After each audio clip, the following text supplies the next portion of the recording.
Qual a diferença entre turismo LGBT e o turismo convencional? Eu respondo.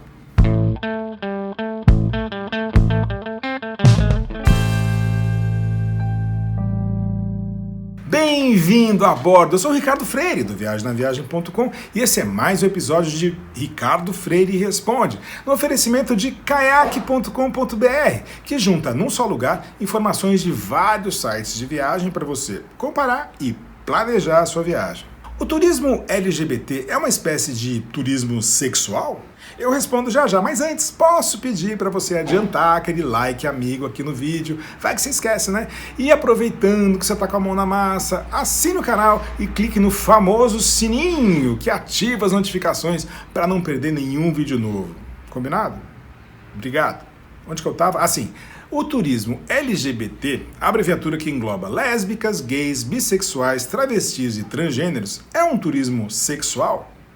Não necessariamente. Ok, eventos como o feriadão da Parada Gay, ou Parada do Orgulho LGBT em São Paulo, que acontece todo ano no feriado de Corpus Christi, vem acompanhado de uma programação, digamos, social intensa. Mas existe o equivalente no turismo de viajantes heterossexuais. Por exemplo, as micaretas ou o carnaval. No verão, os meninos e meninas não vão para Morro de São Paulo, Jericoacoara ou Balneário Camboriú para fazer retiro espiritual. Vão? Pessoas livres e desimpedidas que estejam a fim de namorar sempre vão usar seu tempo livre em viagem para procurar um ambiente mais propício para isso, não importa a sua orientação sexual. Agora, no geral, os objetivos de um viajante LGBT são exatamente os mesmos de um turista heterossexual, seja em Bonito, em Paris, em Machu Picchu ou em Katmandu, o que nos traz de volta a pergunta lá do comecinho do vídeo. Qual a diferença, afinal? A diferença é que o viajante LGBT quer viajar para lugares onde não vá ser discriminado.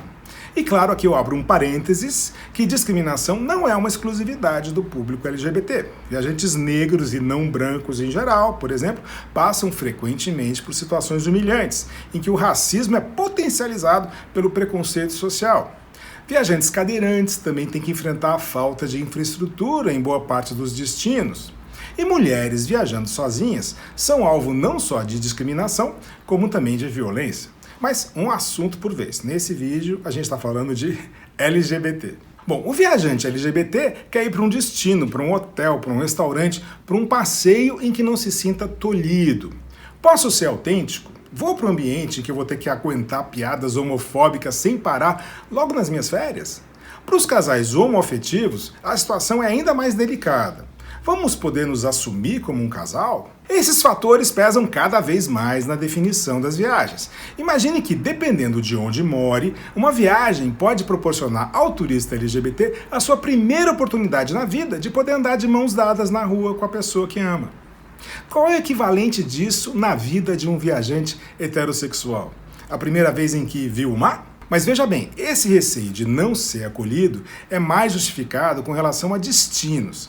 Existem países e cidades realmente muito conservadores, como os países muçulmanos linha dura, agora a Rússia, mas há um risco muito mais baixo de correr na chamada indústria do turismo, ou seja, agências de viagem, hotéis, companhias aéreas. Muito antes da sociedade aceitar os homossexuais nos termos em que aceita hoje, a indústria do turismo já entendia e atendia muito bem o viajante LGBT. Até porque hotéis e companhias aéreas sempre foram tolerantes, até na contratação de funcionários. São setores que empregam proporcionalmente mais pessoas LGBT do que a média das empresas. E mesmo sendo minoria na equipe, acabam influenciando na cultura corporativa. Então hoje, se um casal homoafetivo chegar num hotel, pode ficar tranquilo que só vai ouvir aquela pergunta: mas é cama de casal mesmo? Em pousadas muito familiares ou se derem o azar de pegar um recepcionista muito obtuso. Muitas vezes pode rolar uma confirmação de praxe. Cama de casal, correto? Mas na mesma entonação que se usa para reserva para 3 noites, correto? O que não dá para controlar são as reações dos outros hóspedes. Ainda vai ter quem dê uma risadinha de surpresa ao ouvir as duas moças sendo atendidas na sua frente, confirmando que querem uma cama de casal. Um casal de rapazes ainda chama mais atenção do que deveria quando aparece para o café da manhã ou quando pega aquelas duas espreguiçadeiras geminadas à beira da piscina. Mas as coisas vêm evoluindo rapidamente e para evoluírem dependem que o público LGBT e os casais homoafetivos em particular aumentem a sua visibilidade.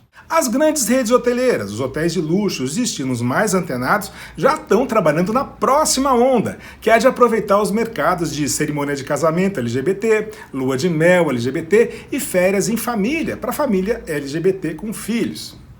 Preste atenção da próxima vez que você for a um resort nas férias. Vai ter criança com 2 mães ou 2 pais, que nem por sinal nas reuniões de pais na escola. A próxima barreira a ser derrubada é do turismo de pessoas trans.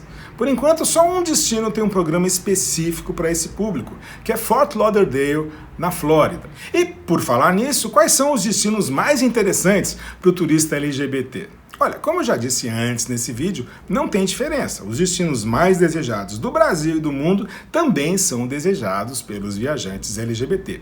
Caso o viajante LGBT queira aproveitar as férias para também paquerar, cair na night, vai colocar alguma grande cidade, uma metrópole no seu roteiro. Só isso. Mas existem alguns destinos especiais que atraem gays e lésbicas por proporcionar a oportunidade de, por alguns dias, não se sentirem minoria. Viajar a um lugar onde o público LGBT seja maioria é uma experiência transformadora para muitas pessoas. No Brasil, a gente não chega a ter nenhum destino assim.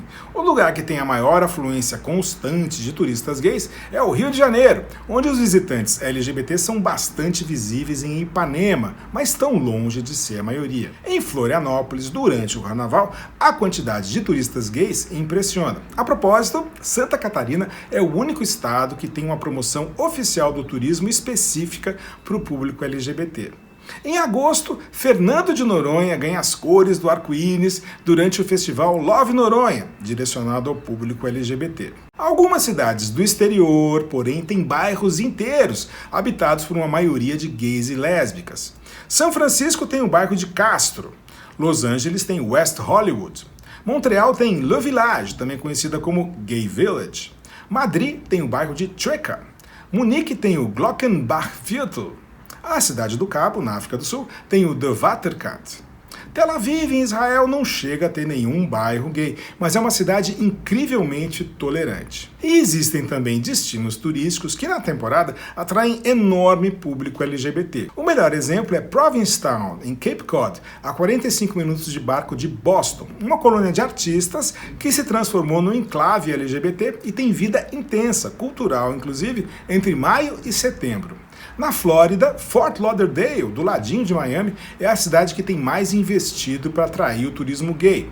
O epicentro lá é a cidadezinha de Wilton Manors. Na pontinha sul da Flórida, Key West também tem uma grande comunidade gay permanente. Na Europa, Sitges, a meia hora de trem de Barcelona, é um balneário praticamente gay. E ilhas como Ibiza, na Espanha, e Mykonos, na Grécia, têm os verões mais quentes da Europa graças à diversidade de visitantes. Não deu para anotar as dicas? Tem problema não. Na descrição do vídeo você vai encontrar o link do post no Viagem na Viagem que corresponde a esse vídeo e outros links do seu interesse. Você chegou até aqui e ainda não deu seu like? Puxa, libera aí aquele joinha, vai! E não esqueça de assinar o canal e ativar o sininho das notificações para ser avisado sempre que sair um vídeo novo. Todo mundo pode viajar melhor. Vai por mim! viagemnaviagem.com